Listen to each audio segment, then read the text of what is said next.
Good evening, parents, carers and children.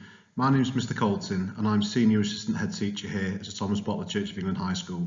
My main roles are overseeing assessment, student progress and the curriculum that children study. So, one of the main differences that students will experience joining us here in secondary school is that students will be following a timetable. In primary school, students, I imagine, have been in the same classroom for all of their lessons, maybe with the exception of PE or drama.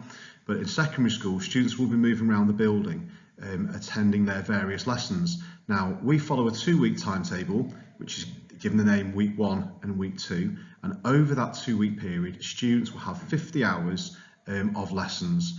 Now, over the 2-week period, students for English, Maths and Science that we call the core subjects will have 7 hours of study in each of those subjects.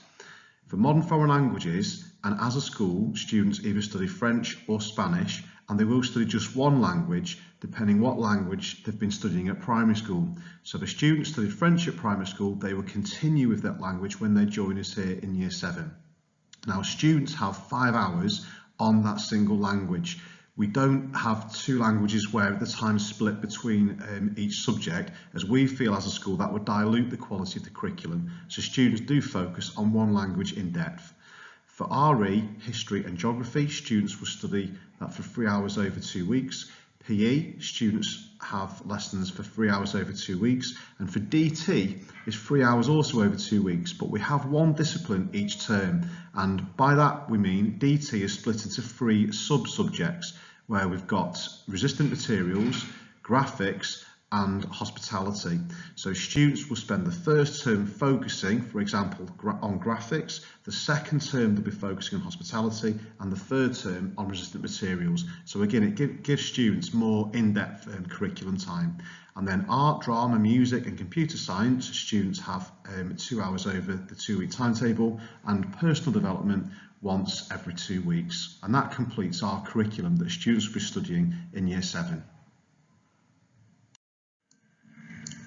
So when it comes to setting or ability groupings as a school, students are in mixed ability groups, and we've removed numbers from sets, so we don't have set 1 or set 2 or anything like that. We just simply have colours that broadly follow the colours of the spectrum in science. So students for English, if they're in the red set or the yellow set or the blue set, which are mixed ability, they will be in the same group of students for history, geography, modern foreign language and RE. That's what we call the English-led sets. For maths, if you're in the blue set, for example, you'll be in that same group of students for science, computer science and DT lessons. And for our creative subjects, again, it might be a slightly different grouping, but if you're in that set for art, you'll also be in that set for music and drama. But as I say, the sets are mixed ability. Our indigo set is for students where information we've received from primary school, where students have got an additional level of need. That might be a social, emotional need, or it could be a need around additional literacy support. Students will have a curriculum that will support with improving students' reading and any additional support that is required.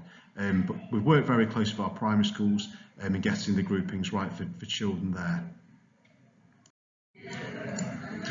So what's the purpose of assessment in our school? Well, for us, there's 2 main reasons. One, it's simply letting students and parents know if their child's making good progress from when they've joined us at the start of Year 7 through their journey through school. So are they on track? And the second reason is to identify gaps in knowledge. Teachers use assessment to find out what students can do, what they know, and what they can't do, where the gaps are. And that helps teachers plan their lessons, what we call precision planning, to really focus on lessons on how students can plug those gaps to secure knowledge and help students ultimately know and remember more. Okay, so when students join us in September, they will be sitting their first assessments. Nothing to worry about. These assessments are CAT tests and reading tests, and as part of the Challenge Academy Trust, All schools align with this model where students are baselined at the start, and that's identifying any additional need that might not have been picked up from primary school, any hidden potential that students might have, but also giving us more diagnostics really about planning our curriculum, about where the individual need might be and how best teachers can plan and design their lessons to make sure students make the most progress. Students don't need to worry anything about those assessments. They'll be completed in the first few weeks when students join us, and they should all be completed by the end of September. So again, the whole purpose of that is helping teachers have as much information as possible to plan the most effective lessons to support students making the best progress. So once students have sat those CAT tests and reading tests at the start of Year 7, there are other assessments that take place in school. We have 3 formal assessment windows each year, which broadly take place at the end of each term.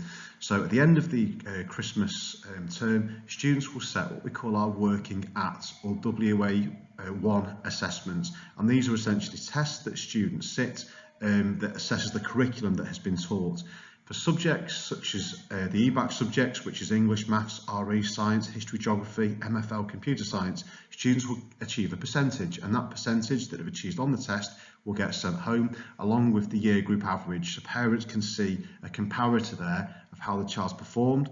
In addition to that, we have key piece assessments, which are small knowledge application tests, which again helps teachers with their planning, but also helps children with their memory. Low stakes testing will help, we call it retrieval in school, which helps children know and remember more. But those assessments are great preparation for the bigger assessments that we call the working at assessments that happen each term. So really, in summary, we've got small assessments that take place that are called key piece assessments, roughly twice a half term, but one big assessment at the end of each term. And at the end of the year, students sit their end of year exams, which is an accumulation really of all the knowledge that's been taught that year. And again, in the EBAC subjects, children will get a percentage that gets reported home with a year group average as a comparator.